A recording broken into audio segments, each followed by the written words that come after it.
Hola. Hey, good afternoon and good morning and good evening, folks, wherever you are at around the world listening to us on the ubiquitous World Wide Web, ye old internet, and terrestrial radio stations in the beautiful downtown New Orleans area and stretching all the way across the bottom of the Gulf Coast into some parts unknown east of Mobile, Alabama, which is kind of a scary thought right now. You're listening to United Public Radio Network. I'm your host, Greg Miller, for this afternoon's Voice of the People Radio. Of course, we are live with you every Saturday from 4 to 6 p.m. Eastern. So thank you for joining us. And don't forget that what is that? I think there's this guy Michael Ainsley that comes on after Voice of the People from up in the Finger Lakes region in New York. So you want to stay tuned because on Saturday afternoons we're actually live all the way into the late night hours, and we have a lot of great live programming. And speaking of great and live, I'm pleased to bring back as my guest this afternoon to join us for the next 1 hour and 45 minutes, Voice of the People Radio, Dr. Desmond Green from the Reverence for Life University and the World Self Management Institute in Jamaica. Desmond, welcome to the show. I know if people are hearing you for the first time or have heard you before, you are joining us via telephone this afternoon, and it is wonderful to have you. Thank you, Greg and Joe, and our wonderful audience all over the world. It's always my pleasure to be with you, and this evening I would love to introduce something special when Greg is complete with his introductions. Something very special for you, our special guests. All right. Well, seeing that uh, we really don't have anybody else to introduce, and I know we'll be taking a station break, by the way, folks, at the top of the hour. So at 5 o'clock Eastern, you'll hear some station promos and everything, and it's what we were working on a little earlier. So if we had anyone else to introduce to the audience, Desmond, we would do that. But since Yes. we are just here, let's just go. Yes. What is What the is this audience? special? Exactly. Well, I've been looking and enjoying and celebrating and honoring our guests who have been hearing us for the past 10 years, 10 plus years. You wouldn't think that we've been here so long, Greg, but we have been growing, talking, sharing, and at this point, we're able to say to all of our listeners, we have established the cosmic, ancestral website, My Very Cosmic cool. Ancestry. And we did that because all of us are the searching, the top of the line interest and need in everyone's life, whether it's an animal or a human or a plant, is a desire to know what it belongs to. And so when we came up with the Cosmic Ancestry website, we were responding to this need for a grasp, for knowing who we are, responding to the Greek philosophers who said, know thyself. We are here saying we are all in touch with our cosmic roots. And our cosmic roots are what is supporting us right now wherever we are. We are connected. We are literally inheritors of the cosmos, which makes the cosmos itself to be our ancestral roots. And it feels good. I don't have to go around anymore trying to check out which grouping I belong to or which grouping I'm distant from, because, Greg, it feels so wonderful to know that if you are in the cosmos, there is no way that you can disinherit yourself. There is no way that you can dislocate yourself. There is no way that you can cancel your place in the cosmic scheme of things. Your ancestral roots, your cosmic ancestral roots are here to stay. And so we might as well just get down to exploring what it really is, What is our cosmos? It is expressing us. It is converting itself into all of the essential elements of ether and air and water and fire and earth frequencies of all minerals, all plants, all animals, humans, angels and archangels. This is our cosmic ancestral roots. And as we explore, as we look, as we see and feel and taste and hear and know and accept that what we're seeing, hearing, tasting, smelling, and feeling are our cosmic roots, are our ancestral roots, cosmic ancestral roots. It gives me, I don't know what it does for you, Greg, but it gives me a sense of expansiveness, a sense of largeness. It gives me a cosmic grasp. It gives me a sense of belonging to the entire cosmos. And in exchange, it says to me, the entire cosmos belongs to you because it is your inheritance. I, your cosmos, have expressed you to benefit from me, to inherit me. And this gives me, Greg, it gives me the willies, it gives me the hair standing up on the back of my neck. It makes me feel like a butterfly. It makes me feel like the ocean. It makes me feel like the forest. It makes me feel like the entire earth.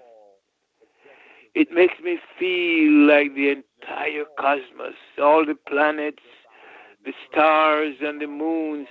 That is my inheritance. Are you with me, Greg? I'm looking at the background. We have this wonderful background with Hubble space images. Yes. And when you said my cosmic ancestry, it makes me think of two things. One of them is people like to do this research and find out where they're coming from. And there's a well-known website. We'll give them a free plug. They're called Ancestry.com. Yes. And they've been putting these really interesting commercials on the television. And my wife was watching one the other day, and I put my nose in there, and I'm looking at it. And these people they're discovering what their ethnic ancestry was. They said, I just found out I grew up my entire life, and we did everything as German, and we put the lederhosen on, and we did the dance, and I did the ancestry DNA test, and I found out that we're actually Scottish. He said, now I've traded my lederhosen for a kilt, and when we look at the sun, it's a fourth generation star. So we have this ancestry that we don't know anything about, where there have been at least 3 other stars somewhere that had produced offspring. When the life cycle of the star happens, the stars enlarge, and then some of them explode, and we're made of this stuff that Yes. came out of three previous super explosions. So Yeah. that's our literal cosmic ancestry. Yes, And indeed. we're starting to look out, and then we see weird things. And this week's weird thing, Desmond, was a planet that's around a star, and I can't remember the name of the star, but it's easily searchable for anybody in the audience. That was just discovered this week. They made the announcement that this star has the density of a giant ball of styrofoam, Oh. but it is 40% larger than the largest planet in our solar system, which is the planet Jupiter. So it is actually a star that is converting over from a yellow star like our sun. It's going to become a red star, Yeah. which means the star is going to swell up and it's actually going to eat the planet.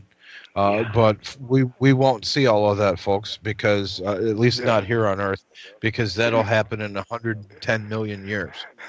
And and so there'll be this, whoever's around 110 million years from now, they'll be Yes. putting the star eating the giant planet on YouTube, Yes. and everybody Yes. will be watching this, and it's just the strangest thing now, Yes. because years ago we even wondered if there were other stars that had any planets, Yes. and Yes. and Yes. so now we see that most commonly in the universe that we can see, every star has at least one planet. Yes. So there's Yes. there's a symbiotic relationship of Wow. some kind there, because Wow. then we have to ask the question, why is it that each star has a planet? And it's Yeah. really, when we look at our own solar system, we've sort of already figured that out. It's leftovers, you Yeah. know. So we're Yes. we're leftovers. Somebody has had dinner four times now, Yes. and we're a Tupperware going Yes. around in the galaxy, and we're our consciously aware leftovers from four previous cosmic meals. Isn't that fantastic? Isn't that fantastic? And when we look into what we've been thinking and calling ourselves, and we realize we have to let everything go because new aspects of ourselves are coming into view. And the proportions and the dimensions that are being introduced to us means the old way of looking, the old image-based consciousness that we've been using to see things and measure things and comprehend things and grasp things have to go because new realities are coming onto the scene. And so, Greg, now I'm being challenged when I look at my cosmic ancestral roots to bring into view what you're saying and say, wow, you mean all this new stuff that has always been there, but I've never been conscious of? I have to change out my meters now. Uh-huh. It's a good thing we spoke earlier on, maybe a year or two ago, about having meters as a consciousness on meters which we use to measure and evaluate and deal with our realities. So now, those whose meters are dynamic and adjustable and even disposable. You talk about disposable stuff or disposable this, disposable that. It comes to that consciousness is disposable. If the consciousness you have of your cosmos and our cosmos is not adequate to ride with the rhythm of what is truly us, means we have to change out. And Greg, what about you? You mean you go to Midas for a change out of your muffler? And we have to go into the cosmic warehouse to and fortunately for us, we have the Reverence for Life University, which is a cosmic service station where you bring your old consciousness and your own old concepts of yourself that aren't workable anymore, and you throw them out. Because new material, new images, new textures, new sounds, new foods, new tastes are coming onto the scene of you. Because everything that we're experiencing, everything we're seeing, hearing, tasting, smelling, feeling is us. It is our cosmic ancestral roots. And as we said earlier, the cosmos does not have any delete button. Nothing can Nature. be deleted. Nature has its way too of reminding us. You said people need to learn to let some of these things go, and you throw them away because you don't need them anymore. And we look at Yeah. in the past week, they've also shown us some pictures. There's a Pacific island called Henderson Island, and folks listening to us, they can Google that. This one is nature, our ecosystem, reminding our consciousness that we don't just throw things away. They go somewhere.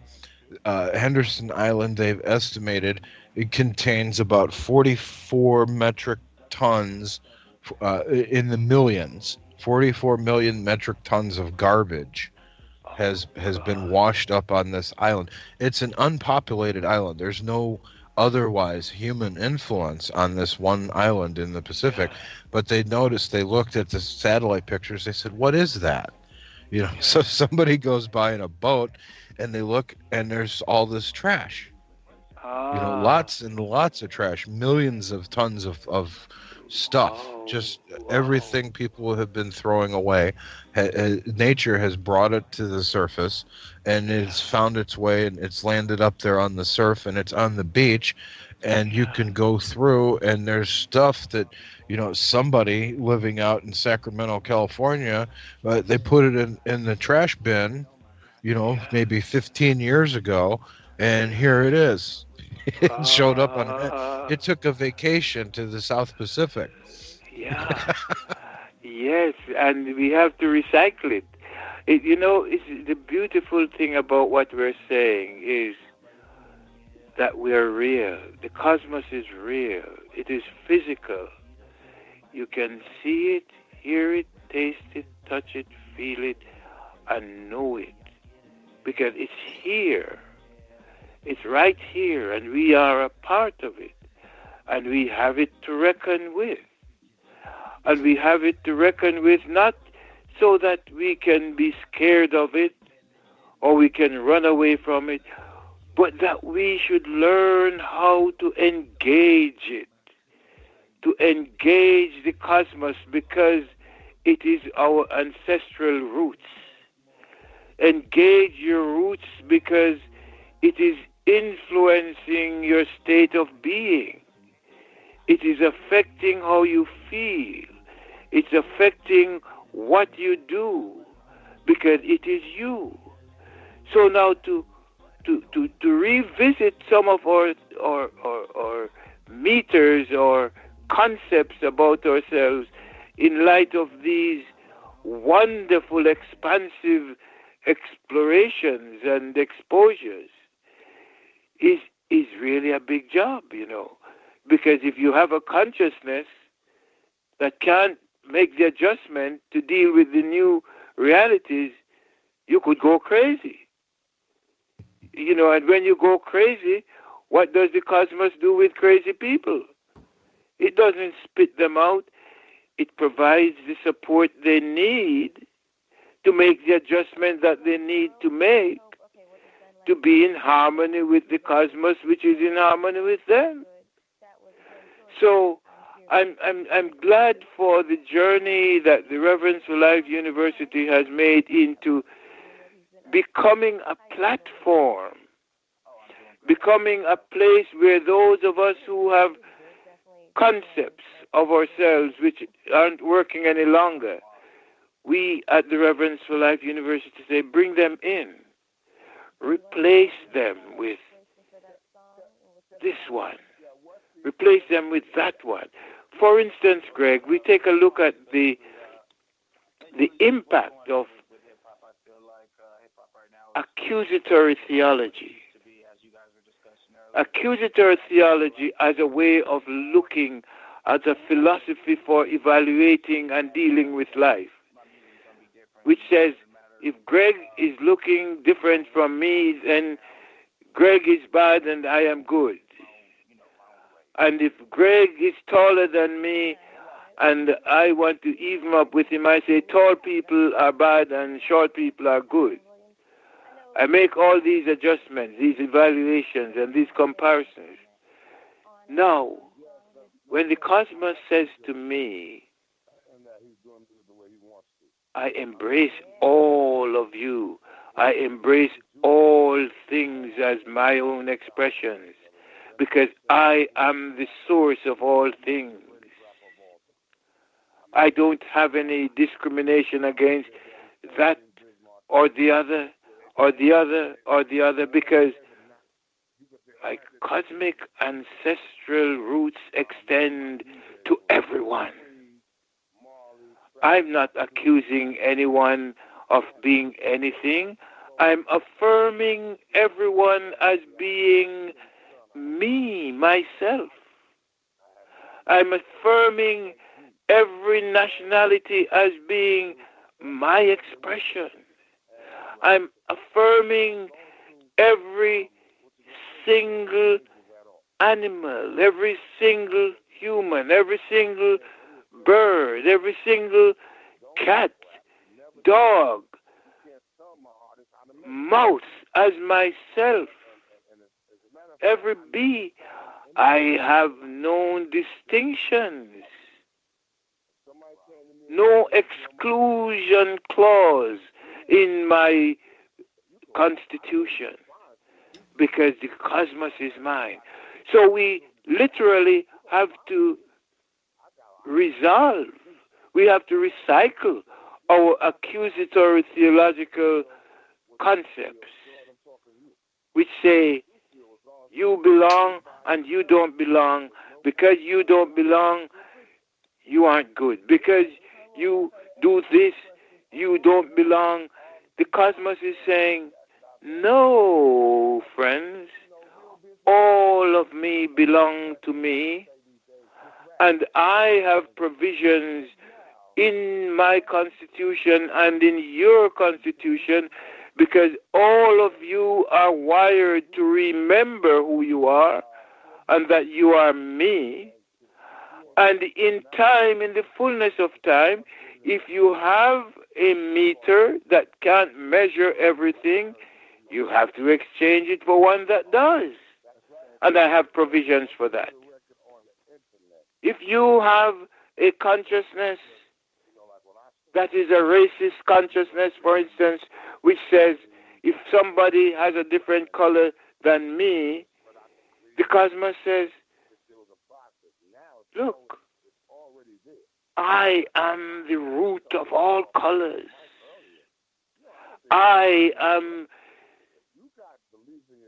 furnishing every creature with the constitution they carry, and the constitution they carry is mine. And what I approve, I, the cosmos, approve by allowing what I am approving to exist.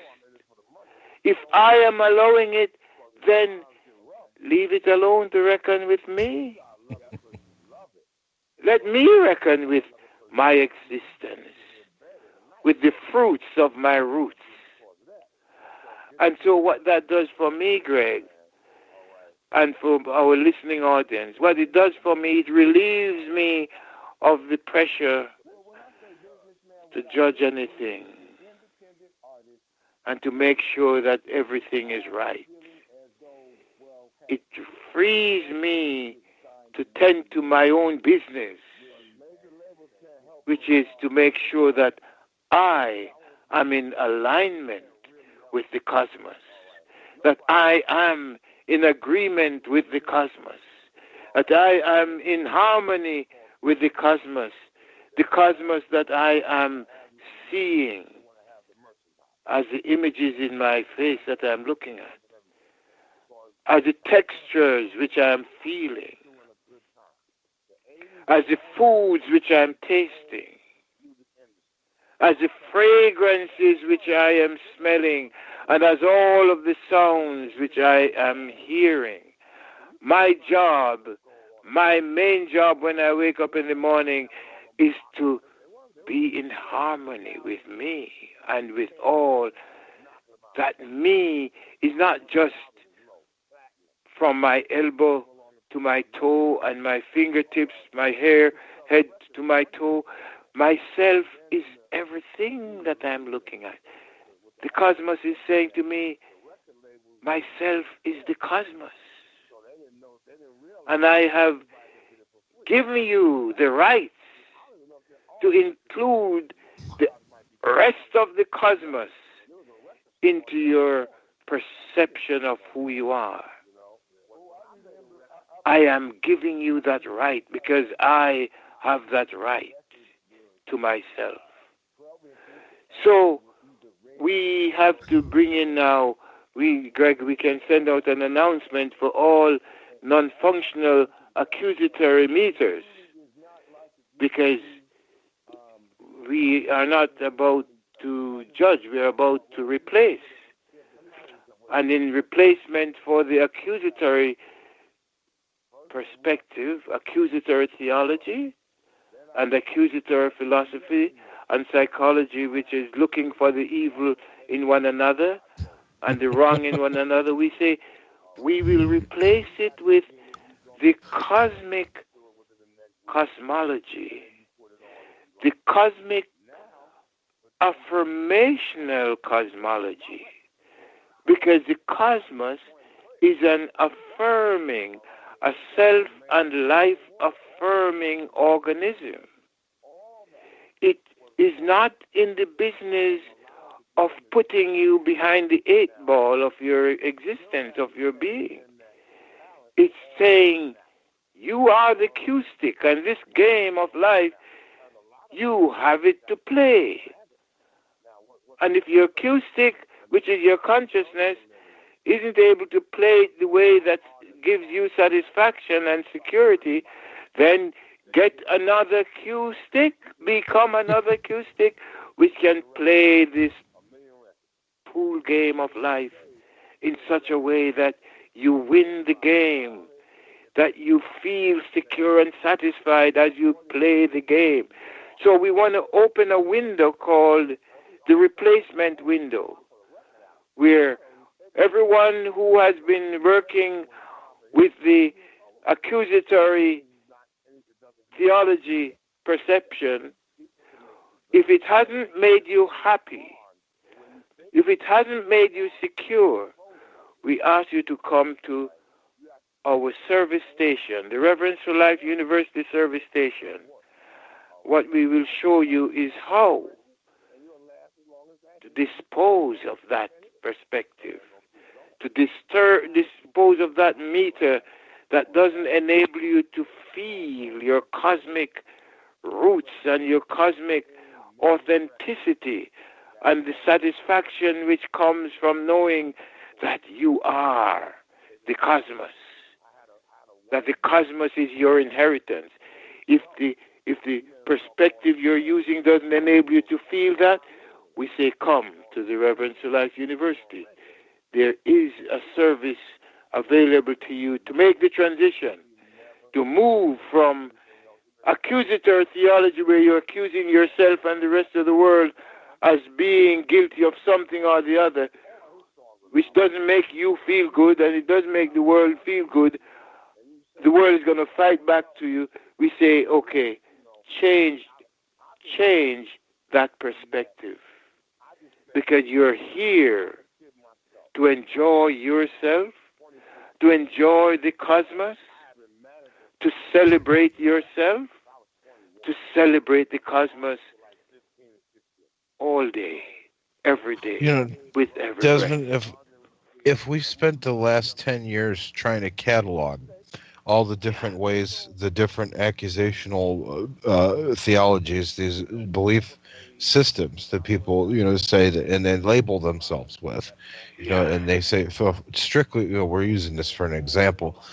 They say, I'm a Presbyterian. yeah. If and then somebody would say, well, I'm Pentecostal, and then they immediately begin to go through this laundry list of differences between them and the Presbyterian. Yeah. So, using just that, and for some folks that aren't familiar with that, like if you're listening to us in mainland China right now, those happen to be two different subgroups of Western Christian theology.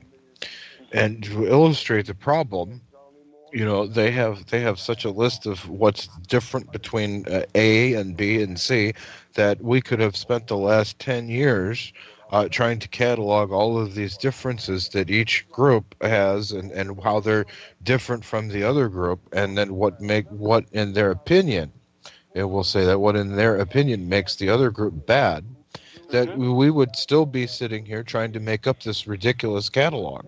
Yeah, Our work would not be finished, yeah. because we would have been sort of like the expression throwing the baby out with the bathwater. Hmm. But we would have pulled the plug and the water is circling to go down the drain. We would have spent 10 years circling the drain slowly, trying to come up with this, and then say, well, really, what did I spend all that time cataloging all of this for? Because what people should be looking for, instead of the difference, is what they share, Yeah. what they have in common. Because they'd say, well, what aspect between my way of being taught, as I went to Sunday school every Sunday, or I went to synagogue, what is different, but what is the same? The Yeah. commonality is what we share together is more important than the differences between any groups that we try to put ourselves in. But accusational theology has kind of gripped the entire human race with this idea that if I don't understand it, then I have to be afraid of it. Hmm. Hmm. Hmm. and And and yeah, go ahead. that's where it takes us. I, Yeah. if I don't understand that, I have to be afraid of it. So we also would have spent 10 years, if we subscribed to accusational brand X, uh, we would have Yeah. also spent 10 years being afraid of Yes. all of these different denominations. Yeah. And really, the word denomination, it means value. Yes. And so the people Yes. are Yes. placing a value, then they're saying, well, but my value, because I'm a Mormon, well, my value is higher than the person that practices voodoo. Yeah. Yeah. And we're saying, well, wait a minute. Yes. Yes.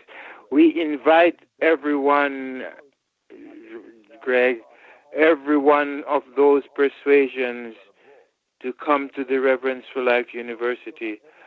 And if the view you are entertaining attempts to exclude any aspect of the cosmos from itself, the cosmos has a little reminder for us. It says, I'm all inclusive. Everything you're looking at is existing because I'm supporting it.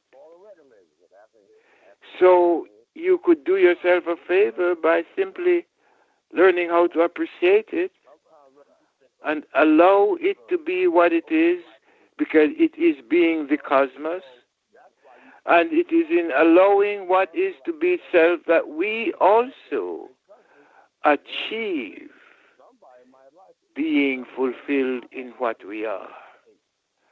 And you look at it, and I'm so happy, Greg, that we have been led down this road, because the Reverence for Life University has led us down this road where our eyes are being opened to the cosmic view, the view of reverence.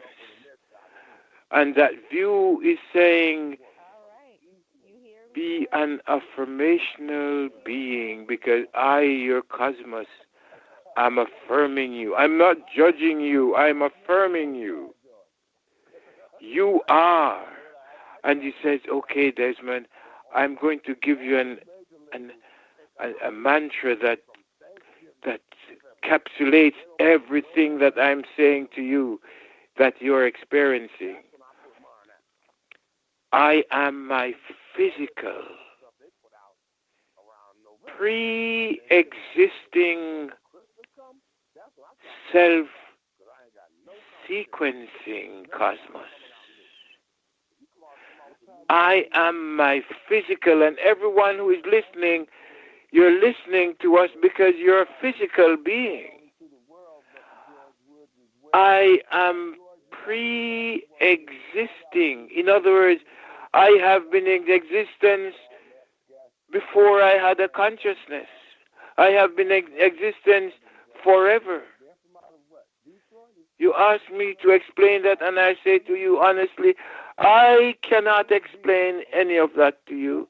What I can experience and share, however, is that if I'm looking at you, it means you're a physical cosmic being, and you have a right to be here. If I'm hearing you, you are a cosmic physical being, and you have a right to be here. If I'm smelling your fragrances, you have a right to be here. If I'm tasting the foods that you consist of, because all of us are part of the food chain, you have a right to be here. And if I'm hearing you, you are physical and you are sensible, and you have a right to be here. In other words, the entire cosmos has a right to be what it is and to express what it is expressing. And he said to me, look, I want you to follow me sensibly now, sensibly. Don't say anything that you can't see, hear, taste, touch, and smell. I, your cosmos, I'm converting myself into all of my essential elements of ether, the plasma, the air, the water, fire, and the earth frequencies. No, mark you, Greg, I'm talking about things that you can see as I'm saying them, you hear as I'm saying them, you taste and you feel and you smell as I'm saying it. And the cosmos is saying, I have evolved your consciousness in order to see myself, hear myself, taste myself, smell myself, know myself as myself. And I am not going to discard myself. As a matter of fact, I can't, even if I tried. I can multiply myself, but I cannot discard myself. And I want you to know that about yourself, that you can change, you can recycle. And this is why, the people who believe in reincarnation, who say you are always going from one state to the other and stuff like that, but you're always in place, I'm agreeing with everyone who can comprehend what the cosmos is saying to us when it says, you are my breath, and I am your breath. You are my physical state, and I am your physical state. It says, you are not just the figment of your imagination. I, the cosmos, am not just the figment of your imagination. I am sun, moon, stars.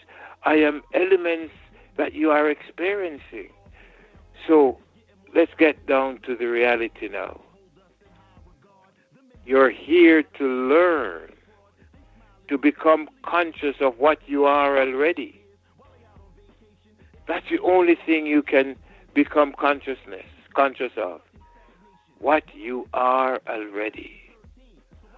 And I want you to learn to have reverence for yourself, because I have invested myself in you in an act of reverence for myself as well as you.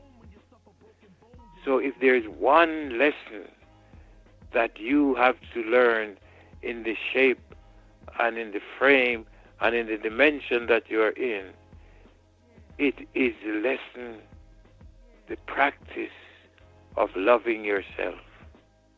It says, when I wake up in the morning, Greg, I have one assignment, one job. And that job is in one little sentence. It said, I love myself as me. That's my mantra for my life, for the rest of my life. I love myself as you. I love myself as me and you. I love myself as all of us. And that's not just a mantra coming out of my mouth. It's a mantra coming through my mouth from the cosmos, who invited us to realize that the cosmos itself is our ancestral roots. The cosmos itself is bearing us its fruits. You know, Jesus had said in a statement, he said, I am the branch. I am the vine and you are the branches. And I am bearing you so that you can, by extension, you can bear fruits of reverence for yourself. And when you say, I love myself, it just doesn't mean my body. It means the entire cosmos. It means everyone who I'm looking at and seeing, everyone who I'm hearing, everyone who I'm touching, feeling and tasting. This is what we are. And this is the invitation when the cosmos says, exchange your accusatory, separatist consciousness that would seek to exclude me from myself, and you from me, and you from one another, and come now into the kingdom that is truly yours. Come now into the inheritance that is truly yours. Because I, your cosmos, am your inheritance. And you know, there's a story. You see, everything I'm saying here, you know, Greg, and my listening audience, everything that I am saying, I'm just repeating what others before me who have seen the truth have said. Jesus, for instance, he said the same thing that I'm saying in a story called the story of the prodigal son. And that story was simply saying, the cosmos, which is our Father, gave birth to this Son, which is our consciousness, and said, go and explore. Go onto the earth, and into the earth as you go, you will experience what I am. And you're going to take all the time that is needed to do that. And you're going to go through all the experiences that is needed to build that consciousness of myself, of yourself. But when you are through with that process, when you have passed through that state of learning, when you have gone through all that earth has to offer you. The pain, the suffering, the joy, the happiness. And you come back home to me, or you come home into consciousness of yourself as me. You will see me waiting for you with a tremendous banquet, a festival, a feast, where we reason together, you share your experiences with me, and I'm not going to be condemning your experiences. No, I'm just going to say those are experiences that I, your Father, Mother, God, I, your cosmos, have facilitated, because it's through that experience, through that journey, that I have an experience of myself. And so when that you and I, because all of us are that same son, all of us are that same prodigal son. Jesus was that same prodigal son.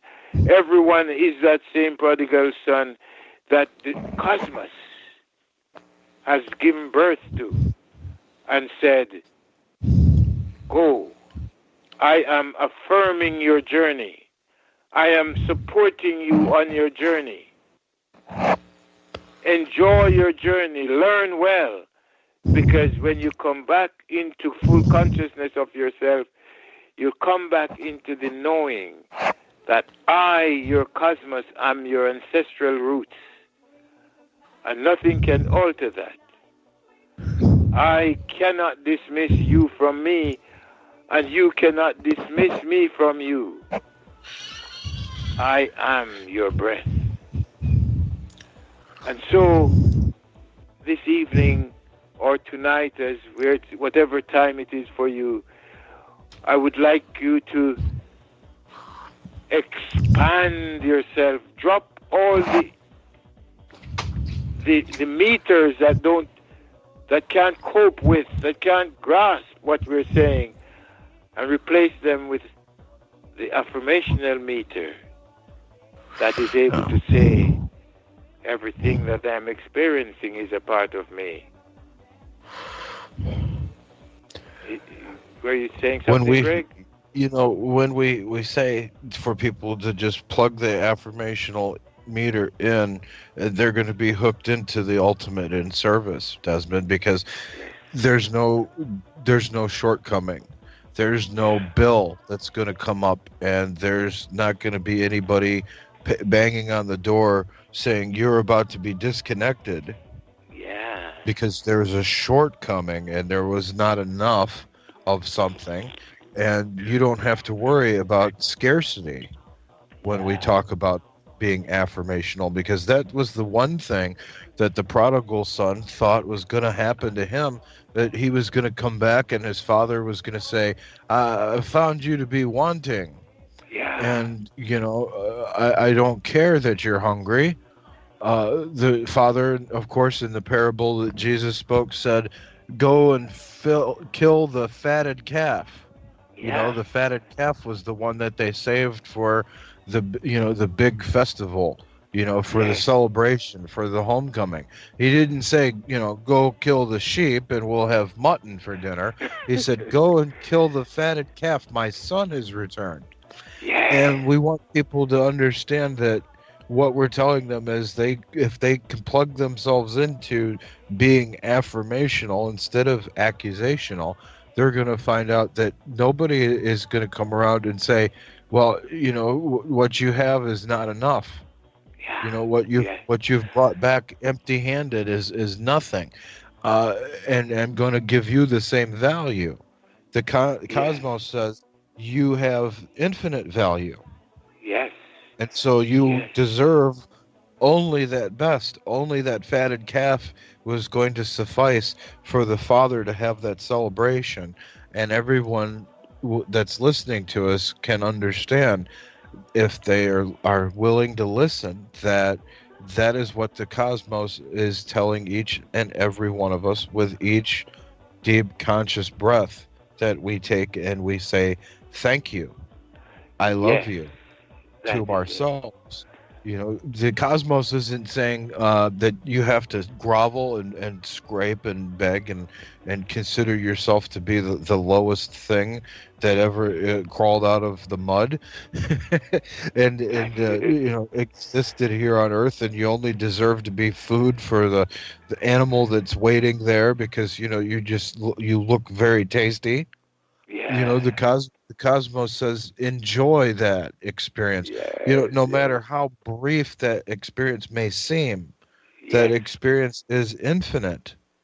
Yes, you know indeed. we're we are fourth generation stardust, and Yeah. we're having a conversation with ourselves. Yes. Yes. It's such a wonderful reality, Greg. This is truly mind blowing to realize that the invitation that we're talking about is coming from within us, so that we're not promoting any idea of separation from the cosmos, because it can't be true. You can't be separated from the cosmos. And when you mention the idea of scarcity, the cosmos doesn't know what scarcity is. It will, when you open your eyes, you'll see that there's a couple more billion planets, which is part of your inheritance. And When you, somewhere out there amongst all that is yes, everything that we need. If we discovered that we needed a certain mineral that doesn't exist here on Earth to promote some process that we yeah, found that was going to, clean up the environment and extend life for every living thing on the Earth, we would do everything possible yes, as a collective, as humanity, to be able to go out into the stars and reach out and have that, you know. But yes, yet we deny ourselves the ability to do something simple like clean up 44 million tons of garbage that's hmm that's floating around here at home, yeah, and to think about it. Could you imagine that someone comes to visit, they knock at the door, and they ask, Desmond, could I have a nice cold glass of water? And you went over and you got a nice cold glass of water from the refrigerator and said, but wait a minute, I have to go over here and I have to go into the garbage bin, and I have to take, some of these potato peelings hmm and put them in the nice cold glass of water before, and yeah, then hand it to them. They're gonna yeah, look at this and they're gonna say, what's this? yes, yes, yes, indeed, indeed. You know, Greg, it's such a wonderful view, cosmic view, when the cosmos calls and says, okay, I want you to set up this cosmic ancestral platform for all my children who feel as if they don't belong. All of my cosmic children who feel as if they're alone, who feel as if they're separated from me and separated from one another, as if there's such a clause in me, the cosmos, called the clause of separation. There is no physical separation of anyone from anyone else, of any planet from any other planet. There are connections, yes, there are frequency connections, but not separations. The difference between one frequency and another is not a frequency that separates one from the other. They just one frequency operating with its connections a little different from another frequency, which has its laws and its, you know, Jesus had said, in my Father's house, in the cosmos, there are many, many, many states, many frequencies, many houses, but all of them are working in alliance and in agreement with the basic breath that keeps them all going. For in the earth, for instance, everything that is alive is connected by the same breath.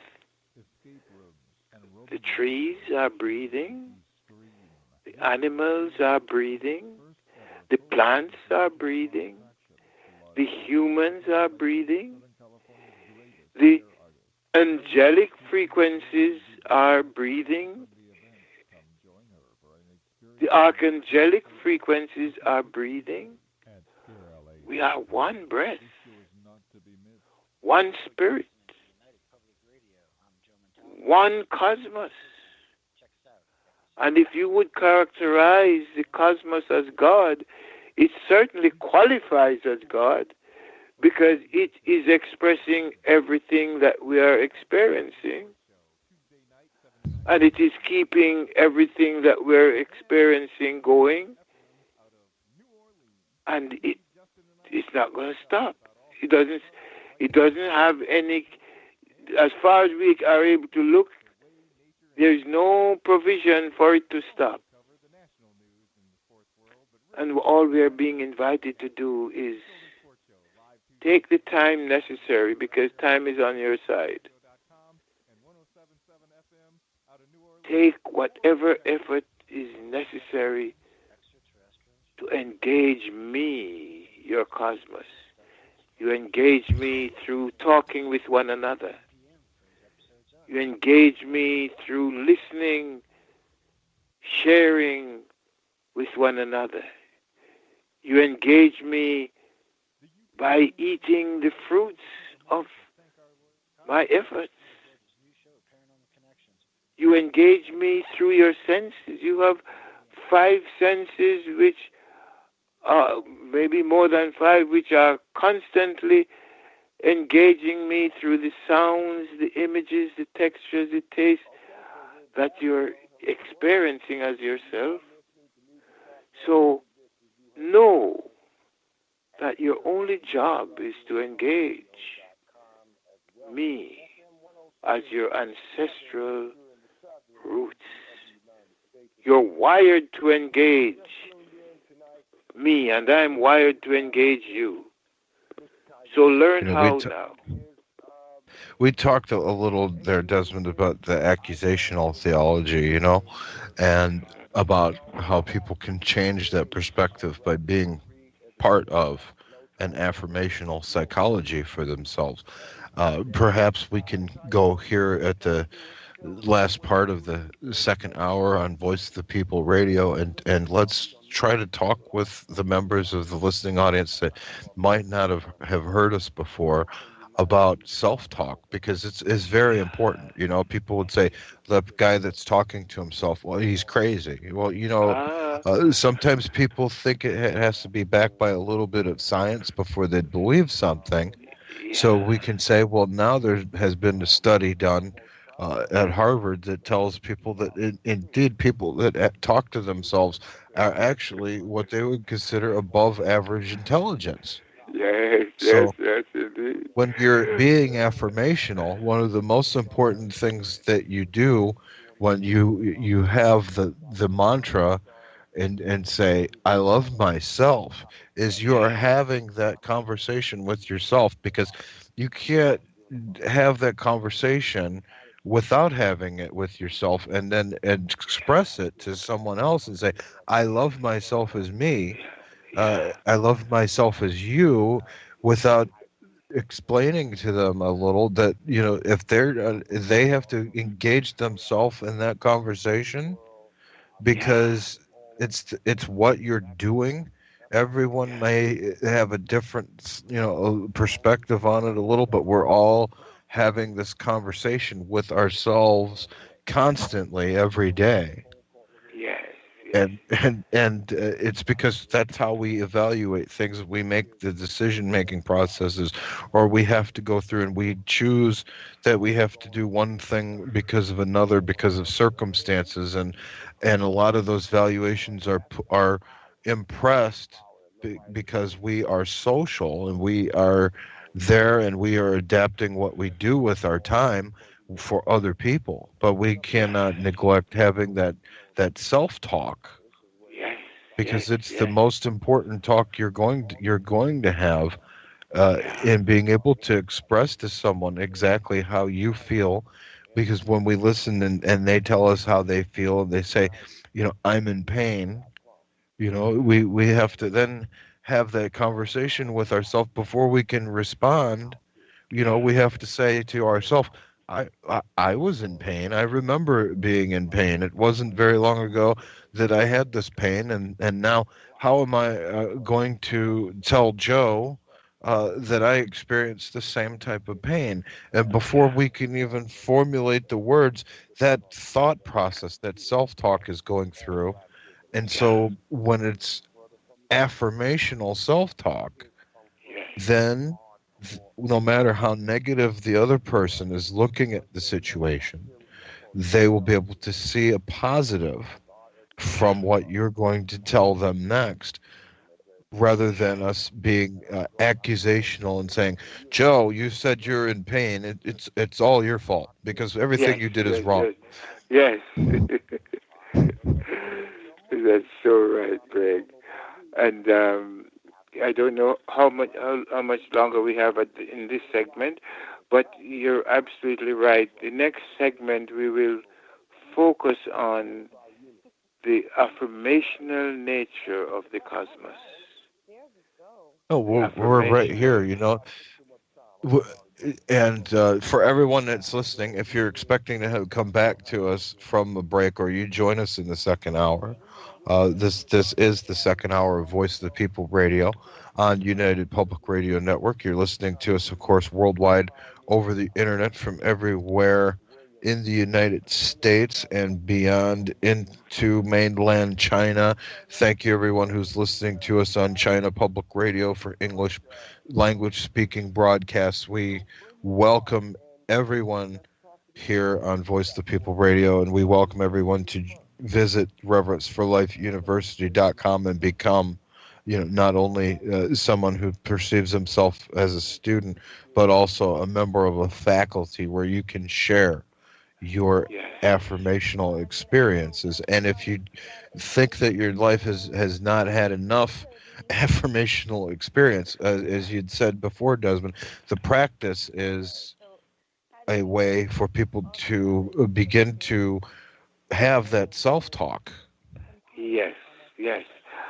You know, Greg, it's such a wonderful thing that when we started 11, 12 years ago, um, we didn't know that what the cosmos was preparing us to do was to accept ourselves completely, because it has always operated on an affirmational basis, because that's the basis on which growth takes place, on which creativity takes place, on which mutations take place, on which all of life in a dynamic way takes place. Life is an affirmational process, and therefore the cosmos which is living is an affirmational organism.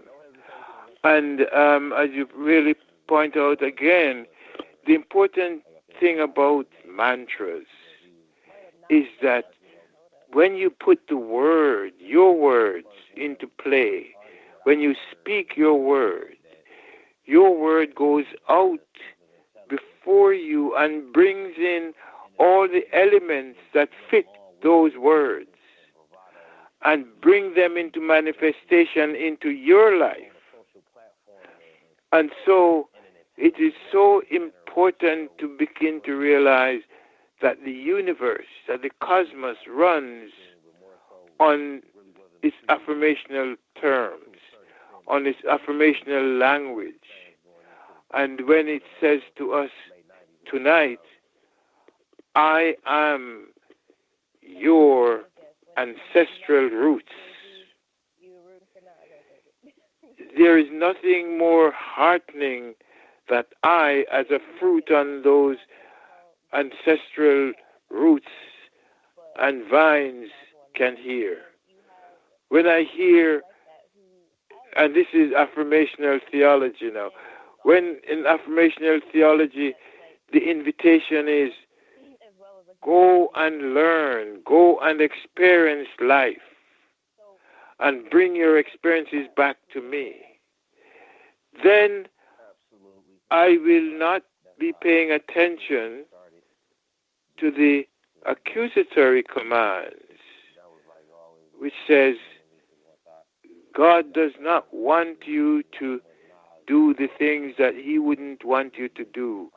You have to do exactly what he wants you to do, or else you get a mark, and that mark is going to qualify you to go spend your life in Hades or in hell. It's a long time that this message has been put in flow, and been going around and messing people's life up because they think of God or they think of the cosmos as a supervisor that is on their trail and keeping tab on everything they're doing. And we now are being invited by the cosmos that there's no such thing. If the cosmos didn't have wasn't giving you support to be who you are, then you couldn't be who you are.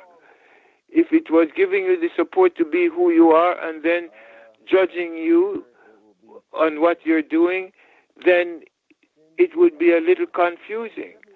But tonight or today, the cosmos is saying, I, your cosmos, am your affirmational perspective.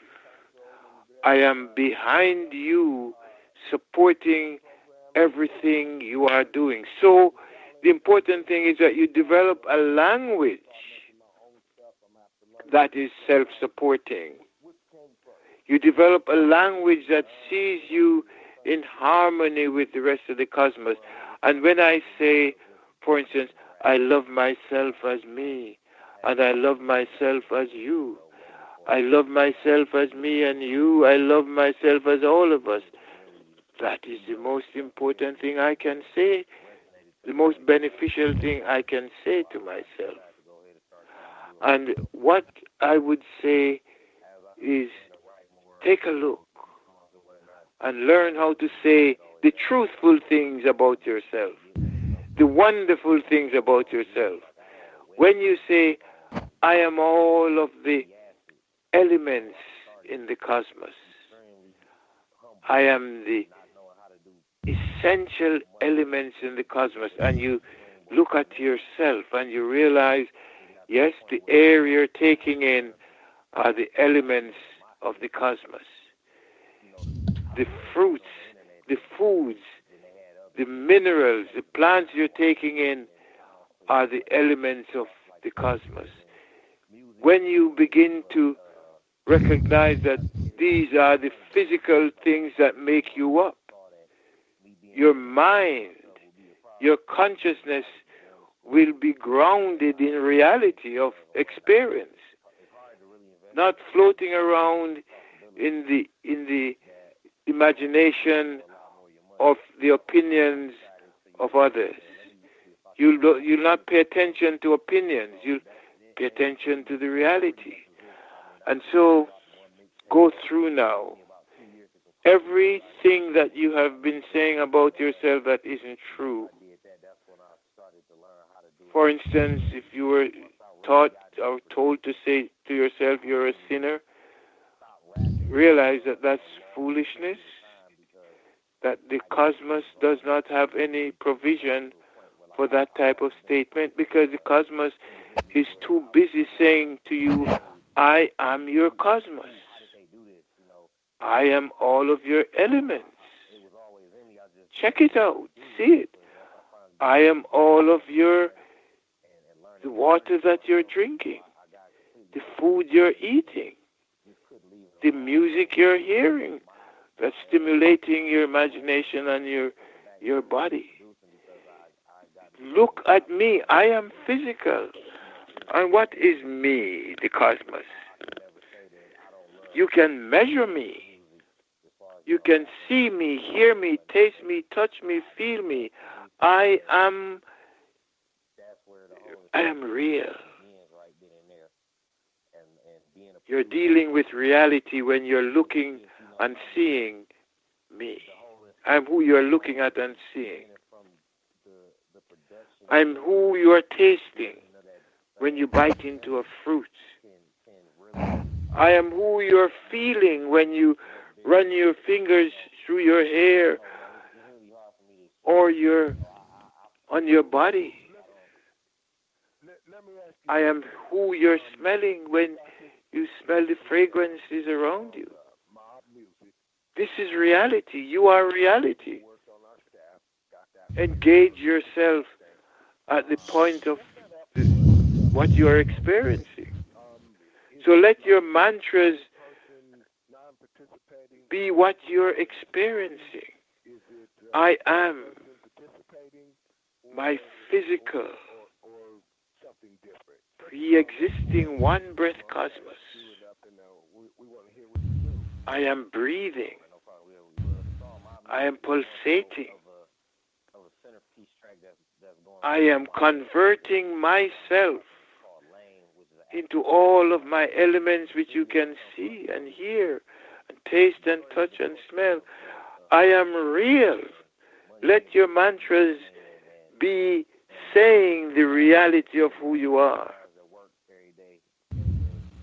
Because that is the only way that you can build a self and life-affirming theology. That's the only way you can be anchoring yourself in what is supporting you. And I would say a word to everyone, every minister, every teacher, every parent, everyone who can understand what I'm saying. When you accept yourself as a cosmic statement, you are how the cosmos speaks to itself. Then you'll realize that there is no fault in you. There is only the support the cosmos is giving you to realize who you are, so that you can speak the truth about yourself, so that you can build yourself on the foundation of your being, so that you can convert your inheritance, which are the elements that you are in the midst of. Then you'll be doing what is good for you. And we're all here to do what is good for us. And you know, Greg, because this whole business, we started out to share with everyone the curriculum of the Reverence for Life University. And for those who never ever heard that curriculum, basically, we start out by saying, you are your breath. Because that's the first step in the Reverence for Life University, knowing who you are. And I say, I am my breath. And my breath backs me up by saying, yes, I'm here with you, for you. Then the second step is self-talk. We convert our breath, or the currency that we run on, with the words that we say to ourselves. So if I say, I am bad, I'm negative, that's what the energy is going to become, so that I see what I'm saying. So step number 2 is to become so aware of the importance of what you're saying and the power of what you're saying, that you only say the things about yourself which are true. When you say, I am my breath, that's true, because you can see it, hear your breath, hear yourself as your breath. There's fragrances of your breath. I am the sound of my breath. I am my breath. That's what I am right now. Then the food, we say pay attention to the food you eat because your food becomes your constitution. You eat the food that agrees with you, and you will feel good. You eat the food that doesn't agree with your body, and you will feel bad. And it's not a moral thing. There are people who can eat certain foods, makes them feel good, and some other people eat those same foods and it makes them feel bad. So it's about constitution. Pay attention to your constitution. Pay attention to what you can handle and what you can't. Then pay attention to being playful. Playfulness. See, playfulness is the process of converting your energy into action. Children mostly spend all their time playing. It's not idle playing. It's the way they use to convert their energy into muscles and brain and tissues and body and skills to do this thing we call life. Absolutely. You know, Desmond, it's a very important part because people would be listening to us and they would say, wow, these guys are really using their imagination when they're talking Yeah, about this. And then, you know, somebody would try to maybe stigmatize that, attach a negative to it. But when you say the children spend their time playing, they're using that time, they're spending that energy, they're using their imagination. And it's a yeah, good thing because that provides the positive structure for all of that bone growth and all of the yeah, things that they need to learn about how to use the machine that is the body. So yeah. when someone says that kid just has an overactive imagination, that's Mm, a good thing. yeah, absolutely. And you know, if you say the cosmos, which is a very overactive imagination, has vested in all of us that same capacity that it has to create. Can you imagine the cosmos or God creating Greg and creating Desmond, creating everyone listening in the listening audience? Every one of us is magic coming out of our cosmic ancestral roots. That's that's pure magic, pure imagination. We were imagined into existence and given the power to continue imagining and converting our essential elements into Mm. experiences that we enjoy. And then visioning. Visioning is such an important part of our construction, our structure. The things we vision are usually the things we experience because the cosmos sees our vision as our requests. It sees what we have in our minds as invitation to the elements to manifest those things in our minds.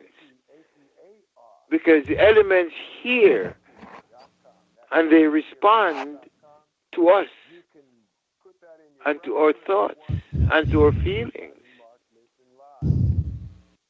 And And that's they, absolutely true because we can illustrate that because someone would say, well, the cosmos only exists of bad things and it's out to get me. And you know it's going to do something and a cosmic ray is going to come down from the cosmos and it's going to infiltrate my body and it's going to make bad things happen. And when we look at the reality of human nature in the body itself, the human body actually processes things like nuclear reactions, but the mhm, body ignores them. You know, one of mhm, them is one of our favorite topics.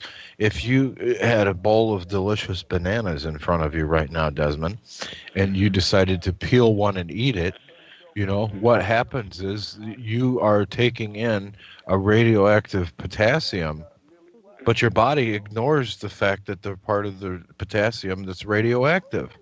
It Yeah. just takes in the good part of the banana. Yeah. And that's what the cosmos expects us to do is to take in the good part because it presented itself to you in the form of this banana. Mhm. Mhm. It Mhm. didn't say, "I'm a poisonous banana. Please, No. eat me." Yeah. And your body doesn't process that radioactive potassium 40.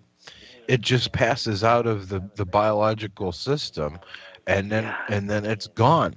So Yeah. those type of things do exist in the cosmos, but it's not in a way that is going to make you into something less than you were to begin with. And when the people Yeah. use their imagination and they vision something for their future, the cosmos is going to say, okay, well, you're visioning that you need a better car because your car broke down and you need a Mm. way to get to work. And what happens is, cars are being produced by people because it's one of the things we do. We make things. We Yeah. wouldn't make things for a future if we didn't think there was going to be a future. Yeah. And so Absolutely. when you're visioning things, you're making things in your consciousness for your future because you can only perceive your future. You That's don't it. tell yourself, I'm not going to try to replace my car because it doesn't run anymore. I need a new one. And the Yeah. cosmos is going to present opportunities. And Mhm. the only thing we have to be doing there is we have to be visioning it for it to manifest. Yeah. That is And someone said, so. well, Go if ahead. you want to manifest something into existence, well, again, that takes a lot of imagination. Yeah. Yes. Yes. It's so wonderful because we convert our currencies, our energy, into the experiences which we label future. But it's all of what we are consciously or unconsciously holding in our mind that manifests. So it's important to have the vision of yourself that you want to enjoy. The other thing, Greg, as we always stated in the Reverence to Life curriculum, is accepting yourself. The cosmos accepts itself, or else it couldn't hold itself together. It accepts itself unconditionally, dynamically. And because of this acceptance of itself completely, the trees can be trees, and the cats can be cats, and us humans can be humans, and all of us are accepted by our cosmic roots as itself. And because it accepts us, the organism continues. It's harmonious. It's not harmonious because all of the elements are the same. It is harmonious because all of the elements find ways of working with one another to keep the big process going. Darwin, I understand, spoke about the survival of the fittest. The cosmos says to us tonight, I am the fitting. It's not a survival of fittest, this or that. It's a dynamic expression of the fitting. I operate a fitting that knows how to work with itself, with myself. And if you pay close attention, you'll see that everything in life knows how to fit itself into what will enable it to continue. You make adjustments up and down, left, right, because you're paying attention to what you need to do in order to continue. The other point is, so we say, accept yourself completely, because that's the law of the cosmos. It accepts itself completely in order to facilitate its own existence. Then the other step is generosity. The cosmos operates on the principle of giving and taking, giving and sharing. Everything in Earth, for instance, everything is taking in the same breath, but it is converting that same breath into something else, customizing it, and passing on what it is customizing and creating to the rest of the process. It takes in, it converts, it gives back. Takes in, converts, it gives back. So the cosmos operates on a give and take principle. And so if we receive and we practice giving to whoever needs what we have, whoever asks, then we would be fulfilling the golden law of productivity and prosperity. Because indeed the cosmos is a very prosperous, productive, cosmic, capitalist order. It gives everything. It invests itself into everything. It provides the support of everything to participate in this fantastic give and take process. And then the last step is trust. We started out with accept yourself as your breath, become conscious of your mantras or words that you're using, become conscious of the food you're eating, become conscious of the need to be playful, become conscious of the value of visioning, become conscious of accepting yourself without question, accept yourself completely, value yourself completely, then be generous. The spirit of generosity is a part of your being, your DNA. So allow yourself to flow, to give, to receive. And the final step is trust. The cosmos operates on a trust basis. It invests itself into us. It trusts us with itself and says, value that trust that I have in you by paying attention to how to invest that trust in others.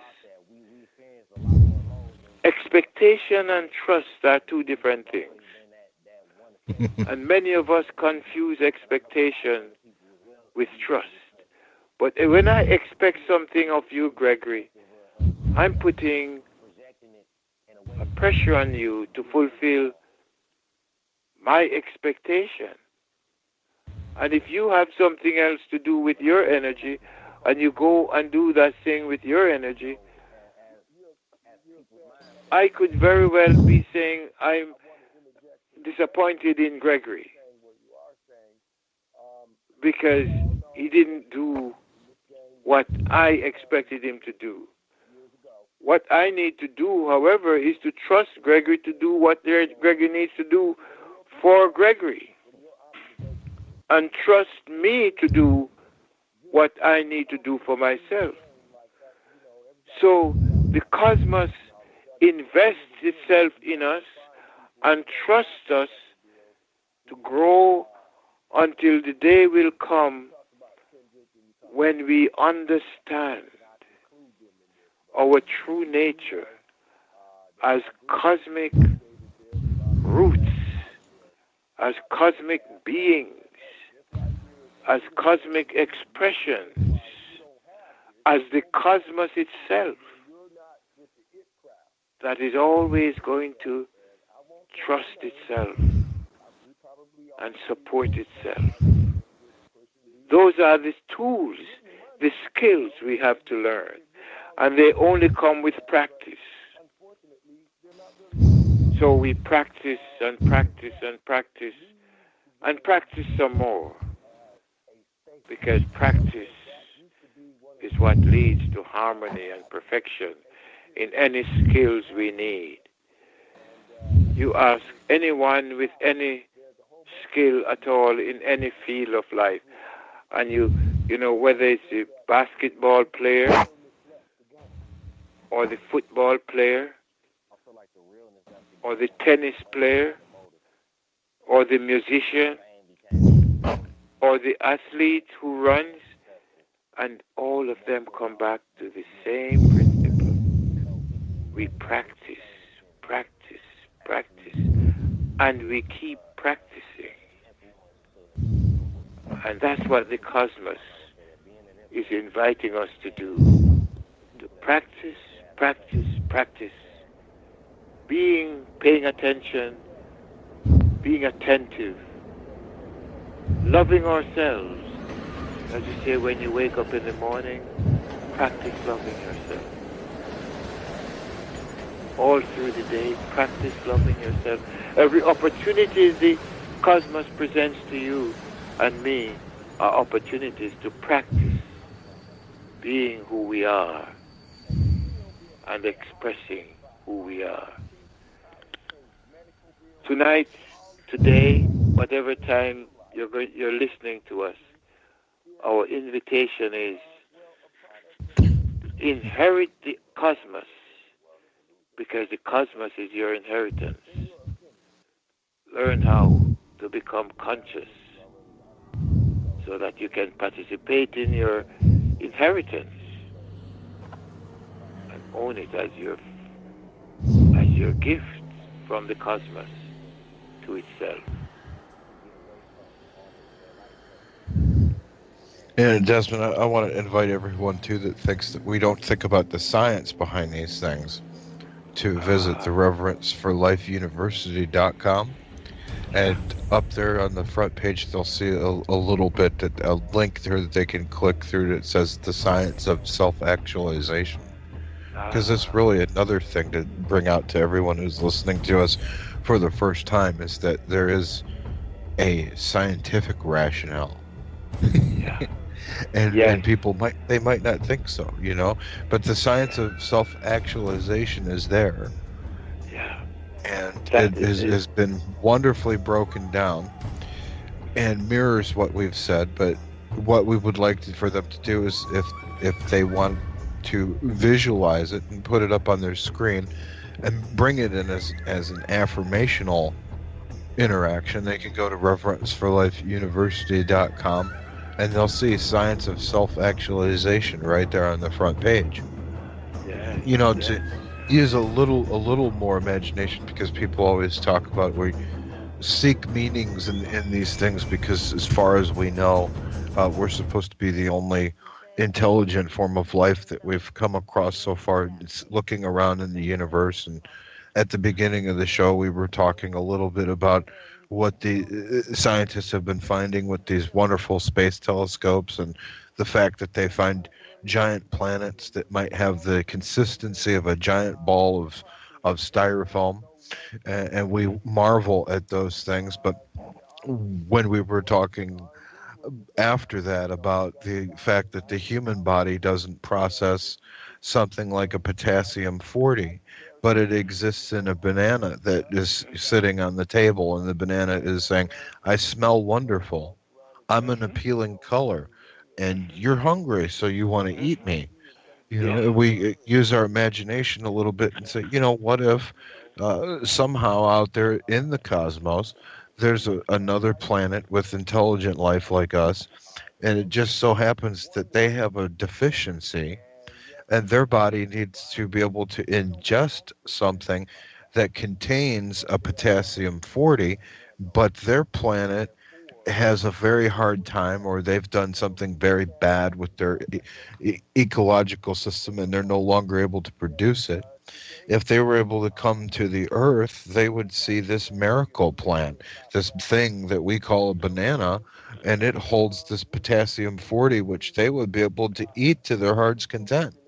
Yeah. And ultimately, when we look at our place in the cosmos, it might well be, as far-fetched and crazy as that sounds, that could be the purpose of this entire ecosystem that Yeah. we exist in, because it is existing specifically for the purpose of not only sharing itself with us, but sharing itself with everyone else and everything else that is out there that we're just not aware of yet.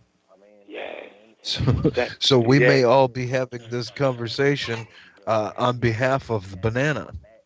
Yes, indeed, indeed.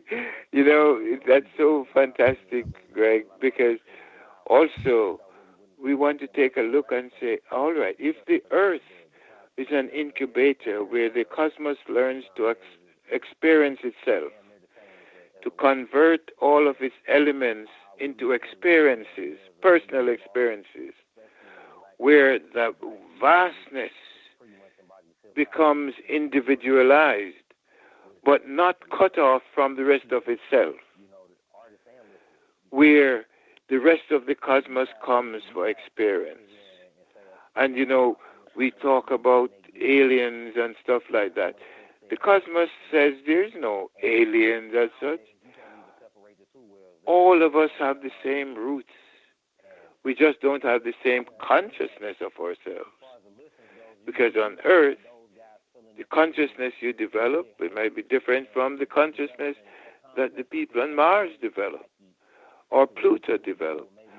But knowing that the cosmos is the scientist, the ultimate scientist who creates everything that is, knows what it is doing, and will continue to do what it's doing until we become conscious of ourselves and our place in this wonderful scheme of things.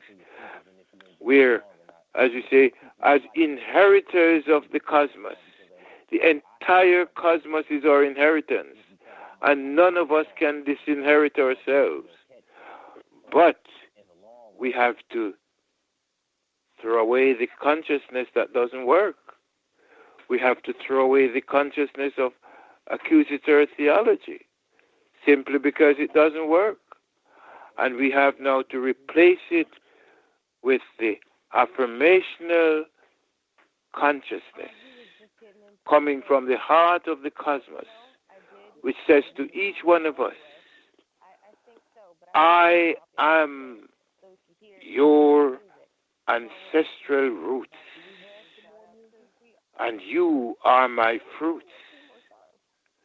And together we are here to convert all of our essential elements into experiences that we are enjoying and are able to enjoy one conscious deep breath at a time.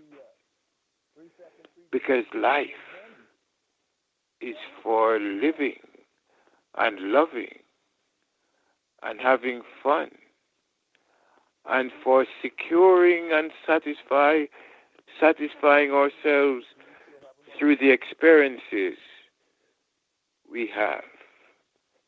And I think one of the things that we're doing now, Gregory, and the listening audience, is we're passing through the veils of the image-based consciousness.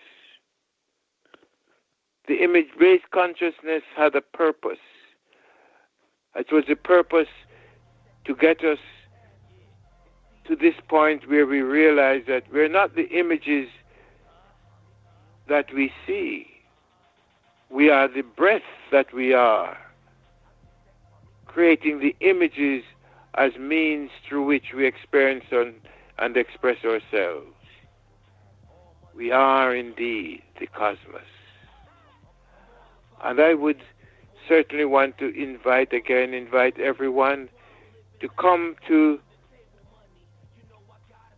our website and make whatever contributions and investments you can, because it goes straight back to our cosmos and the extent to which we understand ourselves and can love ourselves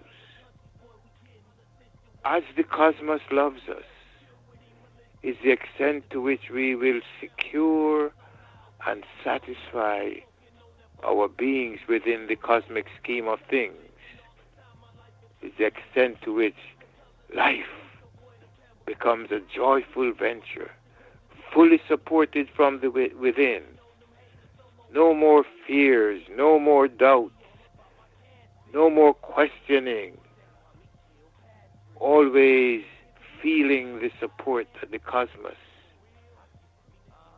is providing for us from within. We are indeed our cosmic ancestral roots forever. Yeah, Desmond, before we end the program today on Voice of the People Radio, we do want to encourage folks to go to the new website. They will be presented with a very simple list of links at the moment, and that is, of course, subject to evolution. But folks, visit My Cosmic Ancestry, and that's ANCESTRY, mycosmicancestry.com. You will see a list of links on the page where you can visit everything. Of course, you can jump from there over to the Reverence for Life University and check out the science of self-actualization that I was talking about. You can visit the Cosmic Breathcasting Network via YouTube there. You can jump down and visit yourself as your consciousness. You can visit Desmond's book site. Interestingly enough, too, Desmond, we didn't mention it through the rest of the broadcast, but we also want to let everybody know that at mycosmicancestry.com, they can jump over to greenoasisbooks.com, and that is Desmond and Dawn Green's bookstore online, where you can go through, and there's an extensive catalog, and you can go and find out more. All titles are available as ebooks. So this is a wonderful resource. The wonderful free resource of reverenceforlifeuniversity.com is also there. People can download a printable flyer if they want to take us and put us in their pocket. They can print us out. They can find I Love Myself merchandise at Zazzle.com, Desmond. I mean, it is just like the cosmos itself. It is an endless enterprise that you have put yourself into, with the understanding that you know that the cosmos is endless. And of course, I would be remiss to not mention the Moodschannel.com is Yeah. also there. And of course, it's just wonderful. It is a great experience, and that all can start right there at mycosmicancestry.com. Desmond, thanks for coming on this afternoon to share this wonderful universal resource locator, this URL that we call simply now a website, but the original terminology was that it was a universal resource locator, and everybody's, what's that? And it's, well, let's just call it a website. But it really is a universal resource locator. And I want Yes. to encourage everybody that's listening, when you pick us up, if you're listening to us on a podcast, the same thing applies. Just go and visit mycosmicancestry.com. You'll see all that Desmond was talking about with me on this afternoon's Voice of the People radio and more. And you can also find the links there. Go through, join up on Facebook, find the Cosmic Stock Exchange, become a member there, and you begin to trade your resources, your affirmational self actualization with the rest of us here in the community. And Desmond, thank you. It has definitely been a pleasure to have you back on Voice of the People Radio this afternoon. Thank you, Greg. And it feels so complete now that we've covered the journey back to our cosmic roots and to hear the voice of our cosmos speaking through every one of us, because it speaks to us individually and invites us individually to return home to the base within us, to the next breath, because it's as personalized as this when you take the next breath and say, I am my cosmic ancestral roots, and feel the truth of what you're saying as the cosmos itself tickles you and reminds you that you've never been alone. You will never be alone. You will never be able to disinherit yourself. You'll never be able to accuse yourself outside of your cosmic rights and inheritance. And we now take the next step and we enter into the realm, into the state of affirmational living. And affirmational Desmond, living. we've committed the one crime that happens, and that we've run out of time. We did? Yes. Okay. Every time we look at our future, we never think that that's going to happen. Yes. Well, I would like for us to talk. Will you be available after the program for a couple of minutes? And folks, I'm going to be talking with Desmond, but you will be able to listen to Michael Ainsley coming up on the Michael Ainsley Show. He's joining you live from 6 to 7 Eastern Time. He is on the Saturday schedule, and that is also followed by News on the Flip Side with Joe Montaldo. And then later on, from 9 to 11 p.m., you heard it here first with Benito Childs with variety music, hip-hop, jazz, blues, and more, followed by Spaced Out Radio with James Tyson coming your way from midnight to 3 in the morning. So the Saturday night lineup is chock full, ready to go and live. And Desmond, thank you so much for joining me here. Thank you, Greg. It's a pleasure. I feel it's a completion of a journey, and we're ready to take off. Remember, without you, the listening audience, there is no Voice of the People Radio. My guest this evening has been Dr. Desmond Green from the Reverence for Life University. Thanks, everybody, for listening. Michael Ainsley is coming up next, and have a great night, everybody. Thank you. Thank you, Desmond. It's been wonderful. Thank you, Greg. That's been wonderful, man. And when you hang up, we can talk a little. All right, Joe, do you need me to send you over a title? Actually, you can send me one over, and why don't you email it to me? And then email me anything you got that can get us on Vista, because Spreaker, I was getting ready to set up Spreaker, and Spreaker said, "F you, buddy. We don't even work on anything less than 7." So I got to get Spreaker on there so I can get Vista on, so I can get 7 on. Yeah, I know. Yeah, my weekend operating systems will be my weekend. Yes, and Joe, are you there? Yeah, I'm here, babe. What's up? Let me ask you. We were talking with Greg the other day about a possible Sunday evening Sunday program. What was that about? Yeah, they actually, we've got Spreaker now, which is a new system we're using, which allows the host to do a lot of automated studio stuff themselves. So we, on days that I don't normally broadcast, which is Sundays and some other times when I'm not around doing the daytime and stuff, it allows for the host to do other shows on those particular days. So so Sunday is a completely open day. We don't do anything live on Sundays. So I told any of the hosts that they wanted to, it's right there. Use it for what it is. Put it to use. Basically, that's what I tell them. Yeah, because why waste something? Motherfucking tires cost me $800. Jesus, I'm sorry, guys. Okay, that's fine. That's fine. All right, then. Desmond, I will pick you up here in probably about the next 5 to 10 minutes. Sounds good to me. I'm gonna send Joe over what he needs to fix the thing that doesn't want to do its job. Okay. All Yeah, right. this has been a pain in the ass from the get go, man. I gotta be honest with you. I was I'm like, not able to get to the phone right now, so I am please pregnant. leave your number in a brief message, and I'll get back to you as soon as possible. Thank you. See, the At the Cosmos tone, doesn't have please record your voicemail. message. When you have No. finished recording, you may hang up or press Oh, we 1 gotta for leave more message. options. Okay. All Hello, right. is this the people we called for probing?